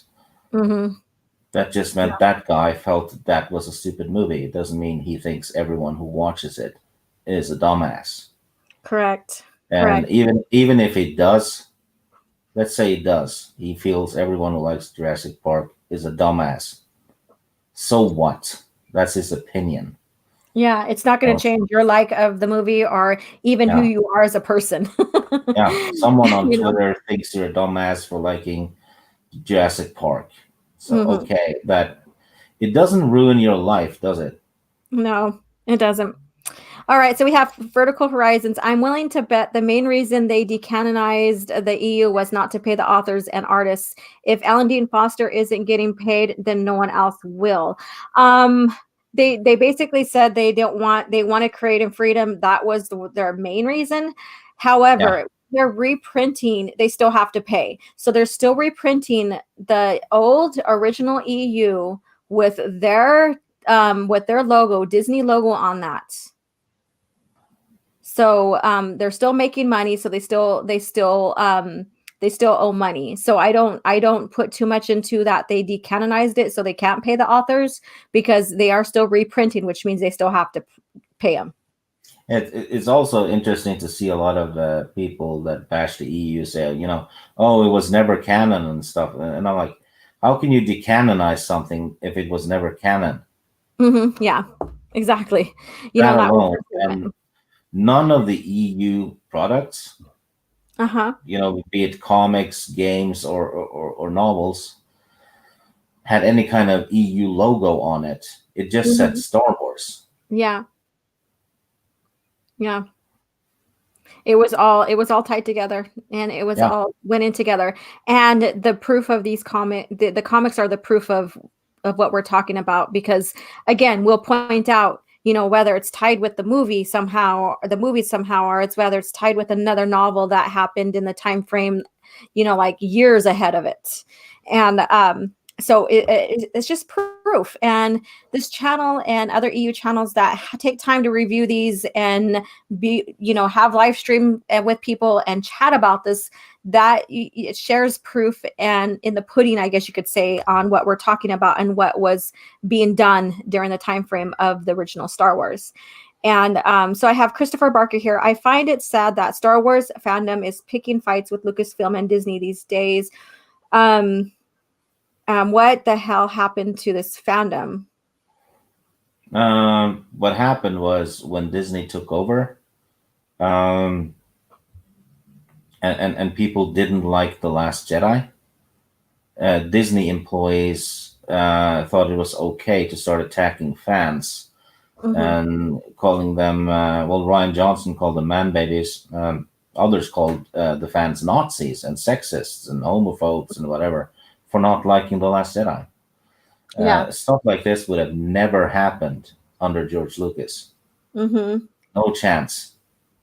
Yeah, exactly. And some people who haven't seen everything go down may not understand that, So I mean, if you think about it, if you go into the restaurant and you order soup and there's a fly in your soup and you point it out, and the waiter and the chef starts calling you a Nazi for not wanting to eat the soup with a fly in it, something's off. Yeah. Very interesting analogy, Stig. All right, Soul Assassin, Jurassic Park, a stupid movie. Did you burn the heretic, Stig? No, I didn't, because oddly enough, I didn't take it as an insult. Yeah. All right. It's okay to think Jurassic Park is a dumb movie. Yeah. I don't care. I like it anyway. Yeah, exactly. It's not going to change your viewpoint on it. You just know that this person, not to talk to that person about it unless you want to have a debate. Yeah. So Shane, surely it is the other way around. Lucasfilm and Disney are picking fights on as to the fandom. I blame the change in management. Yep, that's what it is. Yeah. Funny, the freedom part free to steal. Okay. Shane Nolan, funny, the freedom part free to steal from it all the time. Yeah, they do. They take from it. And we will point that out as we get into these comics some more. Because I did point some out on Twitter. If you're following me, you'll see what I did. And Stig as well. But I'm not going to do it here. We'll do it. We'll show what we spotted between these comics and The Mandalorian as we get more into it. So it's very interesting. Yeah, I mean that there's bits at the front of the novel quite often where they talk about how George Lucas helped develop the story in that novel, and then people go, "Oh no, George was never involved. He hated it." And no, he didn't. The reason Anakin has a scar in Episode 3 is because of the EU. Yeah, it had to be. He's like, that's for them to share the story in the EU, basically, is what George said. He's like, they're going to tell the story in the EU. Yep. And sure enough, we have Tartakovsky's Clone Wars and so on sharing that. Yeah. So, Mr. Dystopian, they hired people to keep track of the EU material. This not canon stance is BS. Yeah. And then Vertical Horizon, they picked the fights with us, the fans first. Exactly. Don't get why Legends community is involved with the feud. It started with the EU. Yeah, because that's the first thing Disney did. They scrapped the EU. Yeah. They decanonized it and told us, the stuff you've been investing time and money into for the last 30 years, it doesn't count anymore. Yeah.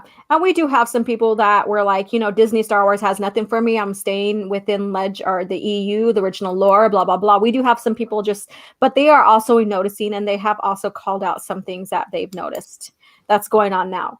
And so it's to say that the Legends or the EU people are different than the people who just enjoy the movies. I think that's a fallacy, because overall it's Star Wars, and overall everything was changed in some way, shape, or form in the storyline. When you have the foundation of Star Wars, which is basically the 6 movies that everything was made off of, then you have a problem because that affects everything in Star Wars. Everything. So, and everybody has their own stance and level of stance on what's going on when it comes to Star Wars. And just like Jane Theory says, yes, Christopher, it's not that simple. Exactly. It's not that simple. And we all have, no matter what your fandom level, I guess you could say, is, whether you just the movie enthusiast or you like some of the EU or you're a game movie, whatever your level of love of Star Wars is, not Disney Star Wars, but of Star Wars is, you are going to pay attention. You're going to notice things and you're going to have your individual stance. And like Jane Theory says, it's not that simple. It's never that simple. There are things that I may notice that Jane may not notice. There may be things Jane notices, maybe I don't, and then I get a new perspective from her. So, so it's a working community here. Jane is, I'm on Sporking's channel with her a lot, talking about the Game of Thrones books, and she's very perceptive when it comes to story points and things like that. She brings up a lot of things that the rest of us didn't think about, and that's what's fun about Sporking's talks about the Game of Thrones books, because we're like a few people sitting there and everyone seems to notice different things in the chapters and all that, and lots of fun. It's been a fun year in terms of Game of Thrones books, and Jane has certainly been part of that. Yeah, exactly. And that's what's unique, because like I said, we all learn from each other. We may have missed something, like I may have missed something and Stig may point it out. I'm like, oh yeah, okay, I get it now. Or I didn't really, notice that, or I didn't really realize that, or whatever. So that's what's fun about these chats, no matter which lore or which franchise you're talking or discussing, whether it's Game of Thrones, all of that. There are people that help you see it in a different perspective, and on these chats, quite often the people in the chat will point out stuff we miss too, because Laura and I miss things all the time. I mean, sometimes we're talking about books we read 20 years ago, so that alone means we haven't memorized them. Exactly. And there's people in the chat that recently read those books and all, and they'll point out, no, it didn't happen on that planet. It was on another one. And that's all good. Very good. Yeah. And then Soul Assassin, nothing left Lucasfilm without George's approval. There are videos of people saying how Lucas got daily messages and questions from the writers. Yeah, and there's also instances where they got to even talk to him on the phone or go to Skywalker Ranch and help create the novel with, questions from all other authors as well for their novels. One account is, was it Matthew Stover with Revenge of the Sith? He took in questions from, the other authors from, Labyrinth of Evil and Rise of Darth Vader, and that's how that trilogy became, because they worked together to develop not only the Revenge of the Sith novels, but the novels before and after. Yeah, so, and in the, Terry Brooks, who is a wonderful writer, a big writer. He was hired to write the Phantom Menace novelization. And I read Terry Brooks's, it's like a little biography thing, but it's also a book on writing. It's called Sometimes the Magic Works. Yeah. It's a great book, the best book I've ever read about writing. And he has a chapter in there about his experience with writing the Phantom Menace and working with Lucas, because Terry Brooks was taken to Skywalker Ranch for a meeting, at least one meeting with George Lucas, and they were talking back and forth. And when people say George doesn't listen to other people, that's bullshit, because he listened to Terry Brooks big time. Which is why we have Darth Bane. Yeah. Because they were talking about the rule of two, and George didn't have a name for the character that came up with the rule of two. Yeah. And Terry Brooks said, well, maybe it's Darth Bane, as in the Bane of the Jedi. Mm-hmm. And George was like, all over it. Yeah, do that. So that's why Mm-hmm. we have Darth Bane, and now sadly Disney has done away with the rule of two. It's all about dyads now. Yeah. Now that's the sad part of that. So Shane Nolan's like, that Lucas thing is true. I remember an old documentary from Lucas Art Department on the prequels even. Yes, and Stig, before his count got nuked, he did a huge tweet about almost everything that was brought into the prequels from the EU. I'm pretty sure there was the list can go on and on. But yeah, so on his original Twitter account, he did have that, and now you probably can't pull that up. But Yeah, I probably shared why it. I got nuked. Yeah. Now it's the thing is though, it was almost painfully easy to find that information. Yeah. That's the thing. Uh, I didn't have to dig at all. Mm-hmm. No, not really. And then also, like, I've been following, Stig has been pointing out, and he does this fairly often when he discovers it, about like, even like you discover like the Sith was mentioned way before, way in the early stages of Star Wars in the 80s. So the Sith was even something there, and then the name was used as Yes, well. I was reading the old Marvel comics from the 80s, Star Wars Yeah. Marvel. They were not canon because they were all over the place in terms of story. Yeah. Because it was basically just Star Wars licensed out to Marvel at that time. Um, the EU was actually not an EU thing until the late 90s. That's when it started Mm-hmm. becoming the EU, and open airlock policy. Just did a video about that, and it's he did a tremendously good job. Yes. So go watch that one. Can't praise him enough for that, and it took time to make that one. Yeah. But the Marvel comics, though, they did have the scripts and outlines and stuff that George had used, Mm-hmm. and one of them that actually introduces Mandalore, the planet. Okay. Yeah. That was introduced in 81, I think, or 82, something like that. And one of the Mandalorians talked about Palpatine and how he rose to power through politics during the Clone Wars. And did that happen in the prequels? Yes, it did. Mm-hmm. So that was already a thing. Bail Organa was mentioned in it. Yep. Sith Lords, or rather Dark Lord of the Sith, was mentioned. What else? There was a lot of things that showed up in the prequels. Yeah, exactly. I mean, it's amazing. It's awesome. And that's the whole point of this too, as well, is sharing the heart of Star Wars, sharing the lore, the literature, whether it's comics or what have you, or even game stuff eventually. And Stig, gifted me with a few of the games, which I will probably start with in the next couple of days.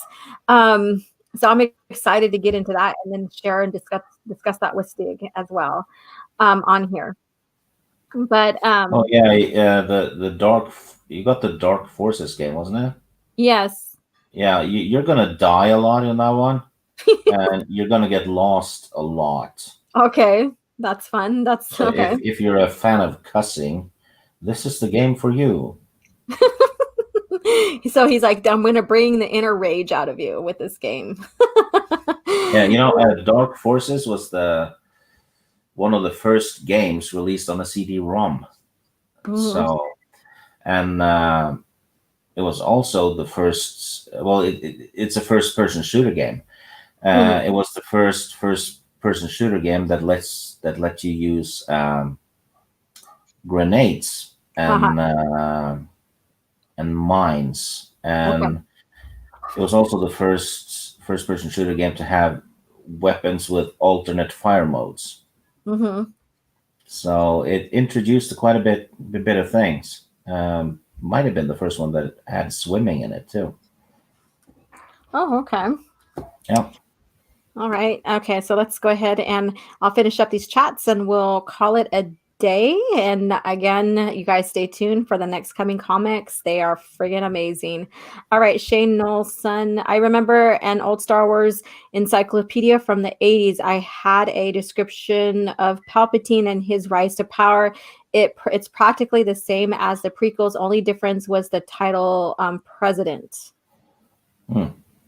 Nice. And what is that? The encyclopedia? If I could find it, I will get it because I don't have that one. I don't recall having that one. If you can find a picture of it, Shane, please post it on Twitter. So, because if we have a picture, it's easier to dig it up. On eBay and stuff like that. Because I would love to get that one. Yeah, exactly. And I know, like when Leia stepped up, she was also like either called the head of state or president as well. So the names have been changed over time and different with era and stuff or whatever. So I find that interesting as well. Yes, and I also find it interesting that had, nothing like the storyline that, George created, he had a plan.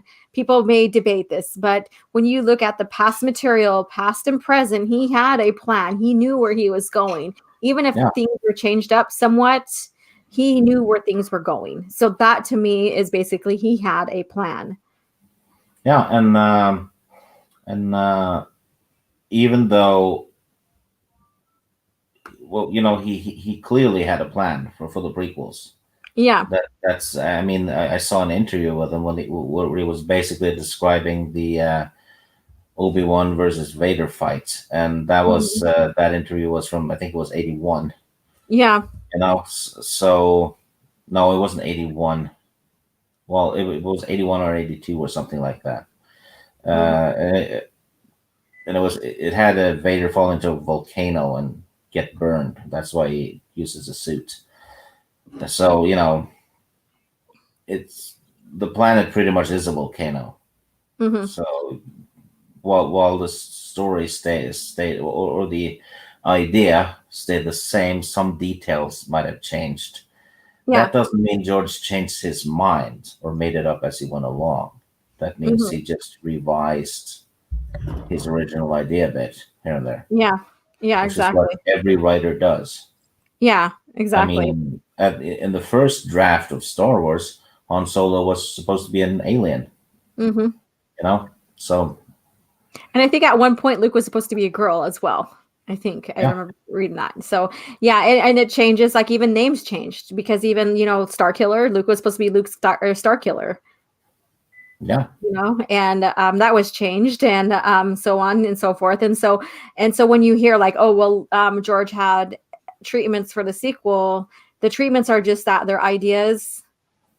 And it doesn't mean that what is written or names are holding true to what are you, for example, like we had Luke Starkiller, that name changed. That means the treatment, things changed, the ideas changed, and it begins revealing itself. And so just because he said, oh, well, there's this character named Kira, doesn't mean that was going to be her name. Yeah. And the Star Killer, I bet you that has to do with the fact that he destroys the Death Star. But even if he's called Skywalker, Star Killer or Coleman, it doesn't change the story. It's just the guy's surname. Yeah, I have to revisit the New Hope novelization again. I have to revisit that. It's been a long time since I read There's been a hardcover. Yeah, we were just talking about that too last night. The hardcover. Yeah, 40th anniversary hardcover was released in 2017. I didn't know that, but I came across it a few days ago while on a stream, and I mentioned that I just bought this thing, and then people wanted the link, and then like the whole chat bought it, and the panel. So and it looks gorgeous. It has the original Star Wars art as the cover, and they're doing The Empire Strikes Back novelization is getting released in June in the same format. So I'll be getting that one too. Yeah. I know he shared it with me too, and I'm like, oh, I already have them, and I actually do have a New Hope in hardcover, but not that one.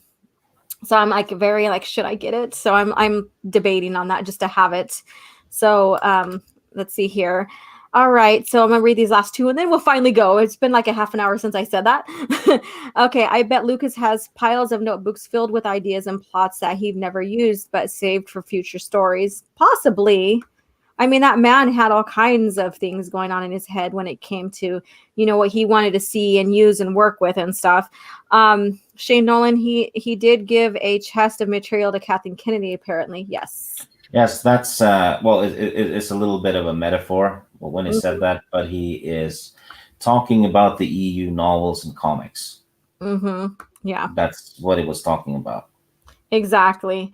All right, so let's go ahead and end on this note here. Again, you guys catch us next Thursday, 9 a.m., continuing the Battle of Jabiim, not novels, comics. And thank you guys for tuning in to Coffee Chat on my channel. Be sure to check out Stig's top 5, and maybe he will have a special gift for you guys and do a top 5 for New Year's.